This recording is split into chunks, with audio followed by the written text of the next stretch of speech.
it's a Friday morning, one of my favorite times of the week. Get to bring in my good friend, film study professor Joe Fortunato. We've got today's film school. And today we're going to go back to the early 1990s, and you talk about an emotional courtroom drama flick that really threw a couple of the actors' careers into a very big direction. And I'll let Joe Fortunato take it from there. Good morning, my friend Joe. Thanks for joining me again this morning. Good morning, Ray. Good morning, everybody. And yeah, today we're going to look at a very socially important movie and an emotional one, as you said, and that is Philadelphia from 1993, celebrating its 30th anniversary this month. It was released, it was premiered December 14th in the United States, and then it was released wide a month later in January. It was directed by Jonathan Demme. It stars, of course, Tom Hanks and Denzel Washington, Antonio Banderas, and a bunch of other great supporting cast. It won 2 Oscars, one for Tom Hanks, one of his back-to-back Oscars that he won 2 years in a row, one for this, one for Forrest Gump. It won for Best Song, The Streets of Philadelphia by Bruce Springsteen. That was a big hit. It was nominated for 3 others, writing, makeup, and another song by Neil Young that we might have forgotten. It was, of course, based on a real-life AIDS discrimination case by Jeffrey Bowers, who was a young lawyer working for a prominent law firm, and like Andrew Beckett in the movie, Tom Hanks' character, he was fired and was deported from the firm the next day. The cast includes, speaking of Oscars, the cast includes 5 Oscar winners: Tom Hanks, Denzel Washington, Jason Robards, Mary Steenburgen, Joanne Woodward, and one nominee, Antonio Banderas. So a lot of talent on screen there. A lot of gay rights activists and historians have credited this film for being the first major motion picture to tackle the AIDS epidemic, bringing awareness to the issue, working towards lessening the stigma of having AIDS. But, of course, there's always a counterbalance to that, and despite the praise, others have been critical that it took Hollywood over a decade to address the issue, and that's not uncommon for, we talked about that before with Vietnam, when we talked about movies related to Vietnam. So Hollywood sometimes is a little behind in dealing with social issues. Tom Hanks said that his casting was a deliberate step to get people to go see, and I'm quoting here, the movie about a lawyer with AIDS over a big puppet show, or some other less intense option. So a number of the previews made it clear that it was a legal drama and gave no hints about the actual subject matter of the movie. And Jonathan Demme felt the same way. He wanted people not familiar with AIDS to go see this film, and he also felt that Bruce Springsteen would bring an audience that would not ordinarily see a movie about a gay man dying of AIDS.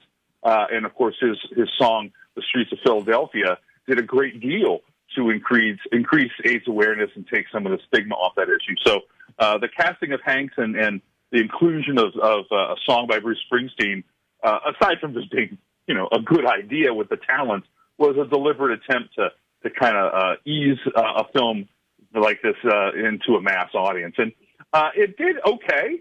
Well, it did more than okay by profitability standards. It had a $20 million budget, and it grossed over $77 million in the United States. So, and a lot of that was once it got all nominated for Oscars, people wanted to go and see it. And of course, Tom Hanks is right. Everybody loves Tom Hanks.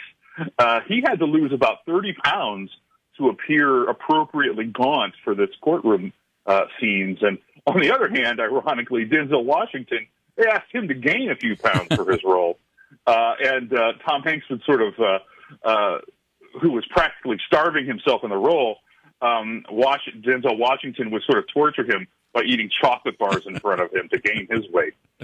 Joe Fortunato, film study professor with us. The legal drama, Philadelphia, is our topic today. And Joe, wouldn't you agree that this film really carved Tom Hanks's future career? Because really up until then, it was more comedy roles, and I think we were all surprised in the early 90s when this thing came out to see Tom in this role. And it really opened up, I thought, a lot more doors for him. And I think you could say the same thing for Denzel Washington.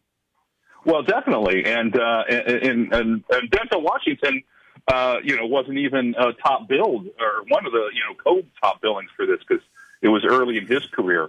In fact, there was some people that were considered in place of Denzel was Tim Robbins and Mel Gibson, if you can believe it. And Jonathan Demme originally was going to cast a comedic actor in that role of Joe Miller, which is what Denzel played. And he felt it would be a good counterbalance for Tom Hanks. And again, to sort of give the audience an it's okay to see this film. Other people that Demme considered casting were Bill Murray, Robin Williams.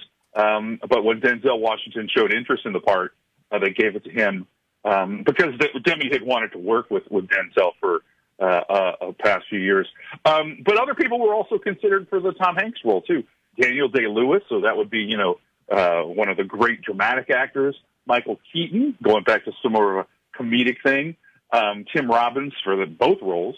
Andy Garcia.